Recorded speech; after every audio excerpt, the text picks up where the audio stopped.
अस्सलाम वालेकुम दोस्तों, कैसे हो? मुझे उम्मीद है कि आप सब सही होंगे। न्यू अपडेट के साथ में आपके सामने फिर हाजिर हो चुके हैं। अगर आप कुवैत में रहते हैं या कुवैत की खबरों से पल पल के लिए अपडेट रहना चाहते हैं तो इस वीडियो को ज़रूर पूरा देखें, क्योंकि मैं आपको इसमें काफ़ी ज़्यादा इंपॉर्टेंट जो है इन्फॉर्मेशन देने वाला हूं और ये आपके बहुत ही ज़्यादा काम आने वाली है। जैसे कि अभी आपको मालूम है, कोरोना वायरस के होते हुए कुवैत के अंदर काफ़ी ज़्यादा परेशानी आ रही है और दुनिया में जगह जगहों पे जो कुछ देश ऐसे ज़्यादा ही प्रॉब्लम में आ चुके हैं। तो अभी कुवैत के अंदर क्या चीज़ चल रही है वो सारी चीज़ मैं आपको बता दूंगा। बैंक के हवाले से बड़ी अपडेट आ रही है, वो मैं आपको बताने वाला हूँ। 21 तारीख के बाद में बैंक में क्या चेंजेस होने वाले हैं वो सारी चीज़ मैं आपको बताऊंगा। मस्जिद के हवाले से कुछ नई अपडेट आ रही है वो भी बताऊंगा, और भी कुछ कोऑपरेटिव सोसाइटी के हवाले से हैं। तो चलिए फिर वीडियो शुरू करते हैं। लेकिन उससे पहले मैं आपको बताना चाहूँगा, अगर आप हमारे चैनल पर पहली बार आए हैं तो चैनल को सब्सक्राइब करें और साथ ही साथ बेल आइकन ज़रूर प्रेस कर दें, ताकि इन फ्यूचर आपको लेटेस्ट अपडेट मिलती रहे और आप हमेशा हमारे साथ में जुड़े रहें। तो सबसे पहले मैं आपको बता देता हूं, जो बैंक के हवाले से काफ़ी सारे लोग जो है मुझे इंस्टाग्राम पे जो है मैसेज कर रहे हैं कि बैंक कब खुलेंगे, तो वो मैं आपको बता दूं बैंक खुल चुके हैं लिमिटेड। लेकिन अभी 21 तारीख से तो सारे बैंक खुल जाएंगे और जो टाइमिंग रहेगी सुबह को 8:30 से और दोपहर 1 बजे तक आप जो है अपना पैसा ट्रांसफ़र अपने देश भेज सकते हैं। तो अगर आप बैंक में जाते हैं तो इस टाइम पे जाकर आप अपना पैसा 21 तारीख के बाद में भेज सकते हैं। और अगर इलेक्ट्रॉनिक सर्विस का इस्तेमाल करना चाहते हैं तो भी आप जो है इस्तेमाल कर सकते हैं उसका भी। अब अगले अपडेट की तरफ बढ़ते हैं। जैसे कि मैंने आपको कल एक वीडियो में बताया था कि एक बंदे के साथ में 13,000 KD का स्कैम हो चुका है। वो कुवैती नागरिक था और वो भी बैंक में उसका अकाउंट था, और किस तरह से हुआ था वो मैंने आपको वीडियो बना के बता दिया है।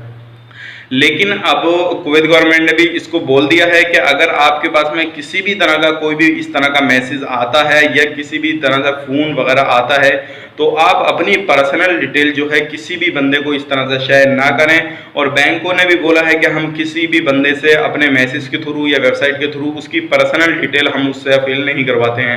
तो अगर आपको किसी भी तरह से कोई मैसेज आता है या कुछ भी आता है तो आप इन चक्करों में ना पड़ें, क्योंकि ये जो होता है काफ़ी बड़ा स्कैम होता है और इसमें जो है इंसान एकदम से फंस जाता है।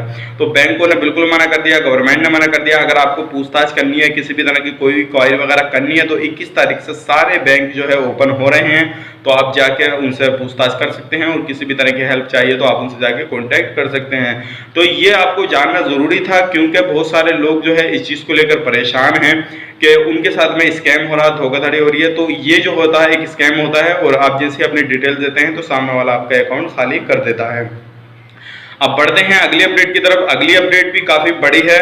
जो अभी आपको मालूम है अल नसीम कोऑपरेटिव सोसाइटी है, उसमें से अगर आप सामान लेने के लिए जाते हैं या कुछ भी करने के लिए जाते हैं तो अभी 7 लोग कोरोना वायरस पॉजिटिव पाए गए हैं। उस सोसाइटी को बंद कर दिया गया है वक्ती तौर पे। अब जैसे ही जो है सारे लोगों का चेकअप वगैरह या उसके अंदर जो है स्प्रे वगैरह हो जाएगा सब में, तो उस कोऑपरेटिव सोसाइटी को दोबारा से रीओपन किया जाएगा।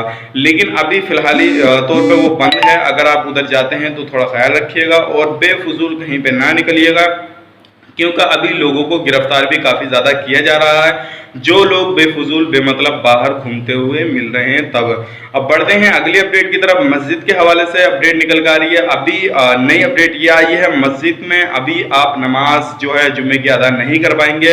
वक्ती तौर पर बंद किया हुआ है, जुम्मे की नमाज अदा नहीं कर पाएंगे। और जैसे ही नॉर्मल हालात होते हैं तो इंशाल्लाह जल्दी ही जुम्मे की नमाज के लिए भी सारी मस्जिदें ओपन कर दी जाएंगी, क्योंकि जुम्मे की नमाज में भीड़ भाड़ जो है ज़्यादा हो जाती है और लोग एक दूसरे से मिलते हैं। तो हो सकता है जुम्मे की नमाज की बिना पैर लोग एक दूसरे से मिले तो कोरोना वायरस के फैलने के चांसेस ज़्यादा हो जाए। तो अभी जैसे ही इसके हवाले से कोई नया अपडेट आता है तो इंशाल्लाह मैं आपको तुरंत अपडेट करूंगा। और आप ज़रूर हमारे चैनल को सब्सक्राइब करके रखें, ताकि इन फ्यूचर आपको लेटेस्ट अपडेट मिलती रहे और आप हमेशा हमारे साथ में जुड़े रहें। अब बढ़ते हैं अगली अपडेट की तरफ। महबूला इलाके में एक फैक्ट्री में छापामारी हुई है और उसमें कुछ लोगों को गिरफ्तार किया गया है और सारी उस फैक्ट्री को जो है सील कर दिया गया है। उसमें जो काम होता था वो शराब बनाने का होता था। अब आगे की जो कार्यवाही चल रही है, अगर आप भी इस तरह के कहीं पे भी काम करते हैं और गैर कानूनी काम है तो आप जो है बिल्कुल सावधानी बरतिएगा, क्योंकि इस टाइम कुवैत गवर्नमेंट जो है बहुत ज़्यादा लोगों का चेकिंग चल रहा है और किसी भी तरह से कहीं भी कुछ भी गलत होता है तो उनके खिलाफ जो है एक्शन लिया जाता है। तो आप अगर कोई से भी वीज़ा पे गए हुए हैं, अगर आपका वीज़ा का काम वही वही है और वही काम कर रहे हैं तो आपको घबराने की ज़रूरत नहीं है। लेकिन आपका वीज़ा कुछ और है और काम कुछ और कर रहे हैं तो आपको घबराने की ज़रूरत है और आपको टेंशन लेने की भी ज़रूरत है। और आप वही काम करिए जिस काम से आप इंडिया से गए हैं और जिस काम का आपका वीज़ा है। तो ये बिल्कुल आपको जानना ज़रूरी था। उम्मीद करता हूँ ये सारी जानकारी आपको पसंद आई होगी। पसंद आई तो लाइक करें, शेयर करें। चैनल पर पहली बार है तो चैनल को सब्सक्राइब ज़रूर करें। और किसी भी तरह की आप हमसे क्वारी वगैरह करना चाहते हैं तो आप कमेंट में लिख सकते हैं। इंशाल्लाह मैं आपको जवाब देने की कोशिश करूंगा। किसी भी तरह का कुछ भी पूछ सकते हैं। और अगर आप हमें फॉलो करना चाहते हैं तो इंस्टाग्राम पर पर्सनली मैसेज करके बात करना चाहते हैं तो कर सकते हैं। हमें फेसबुक पेज पे भी फॉलो कर सकते हैं। तो चलिए फिर मिलेंगे इस नेक्स्ट वीडियो में। तब तक के लिए आप अपना ख्याल रखें, अपनी फैमिली वालों का ख्याल रखें। Take care, bye bye.